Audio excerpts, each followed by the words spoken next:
چې کله در باندې څه غم تکلیف مصیبت راشي نو صبر کوئ.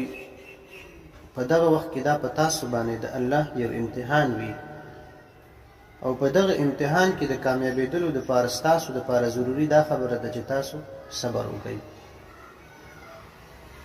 بل چې کله په تاسو باندې بیماری راشي نو په دغه وخت کې تاسو منځونه ډیر زیات کوئ، نفلونه کوئ، سجدي الله ته لګوئ په دغه وخت کې، ځکه په مونږ سره الله ته قربت حاصلېږي او چې الله ته قربت حاصل شي نو شفا به درکړي، بیماري به درنه ختمه کړي.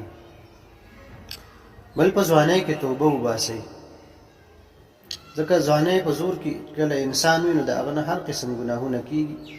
نو تاسو په ځوانۍ کې توبه وباسئ د ګناهونو نه. نو په دغه درې واړو خبرو دا چې کوم دي دا د جنت ضمانتونه دي، الله به جنت